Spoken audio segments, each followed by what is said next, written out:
The first time that I heard someone explain the parallax illusion was the Go Fast video that you mentioned. But is it, as they say, hauling That's ass. exactly my point. It's a little less than 2/3 the speed of sound. hauling ass and 2/3 the speed of sound?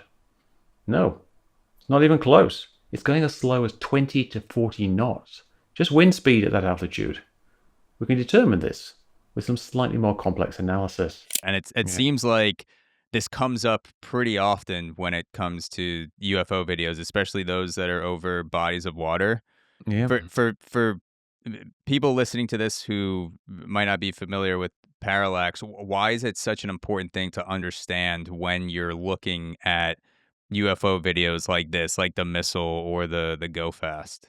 Well, parallax is apparent motion that is caused by the movement of the camera or the movement of the observer.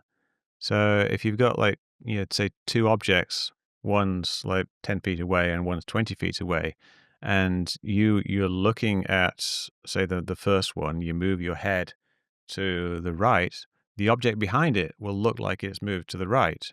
And this is especially compelling if you're over water or if you're over, you're looking up in the sky, you have no background, no frame of reference. And also if you look at the background object, you keep focus on the background object and move your head to the right, it will look like the object that's closer to you is moving to the left. And it kind of looks like it's moving at about the same speed that you're moving. And since it's over something like the ocean and you're really zoomed in, it looks like it's moving as fast as you're moving. So this object that we're seeing in this Hellfire video, it kind of looks like it's moving at the same speed as the actual drone with the camera is moving. So it looks like it's skimming over the surface of the ocean at 300 miles per hour, which is the top speed of the drone. It's going to be going somewhere between 200 and 300 miles per hour. So that's what you get, this visual illusion. And if you don't realize that this is possible, there's all kinds of like mistakes you can make with parallax. A lot of people might have seen one famous, not famous, but like very cool illusion. If you're driving along kind of parallel to the landing path of planes at an airport, you see a plane coming into land, and you're you're driving forward past it. It can look like that plane is hovering in midair. Yeah. And it can be a super compelling illusion. And there's several videos online that demonstrate this. It looks like it's a glitch in the matrix. It looks like that, and some people actually think it is a glitch in the matrix, but it's just parallax. It's this apparent motion, or in this case, the lack of motion, caused by the movement of the camera or the movement of the person.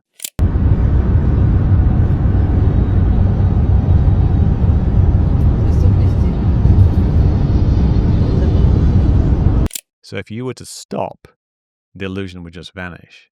And that's why you only see these hovering cars, hovering planes. If you were in a car driving in the opposite direction, you'll never see it if you're driving in the same direction, because it'll just make it look like it's moving a bit faster.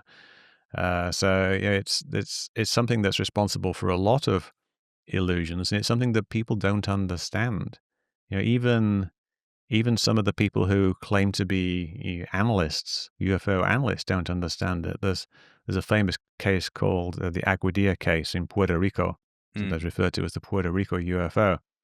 But that's the same type of thing. There's a slow-moving object, probably a couple of fire lanterns, Chinese lanterns, just kind of drifting in the wind about 10 miles per hour. And there's a plane flying around it in a circle.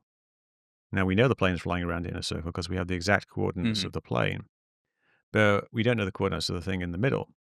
So when you look at it, it looks like there's something skimming over the surface of the island at the same speed of the plane. So people think, oh, there's a UFO flying at 200 miles per hour over the ocean. And there's actually a point in the video where the camera is tracking the ground more than the object, and the people who did the analysis, they're called the Scientific Coalition for Ufology, or UAP studies now, they said, well, because the camera's not moving, then this proves that the object must be moving, and therefore it's moving at 500 miles per hour. And they did all this math, but it was completely wrong, because they failed to understand that the camera was mounted on a plane, and planes can't stop moving.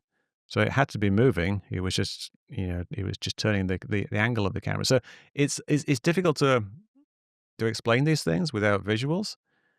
But I think Yeah. a lot of people, for some reason, they don't understand how Yeah. it works. Hey guys, if you like this clip, there's a lot more waiting for you. Join the Zach Show 2.0 to unlock the full video and audio version of this episode, plus bonus content you won't find anywhere else. Exclusive AMAs, the entire back catalog of premium episodes, and the ability to submit topics and questions for future shows. Subscribe today at thezachshow.supercast.com. I'll see you there.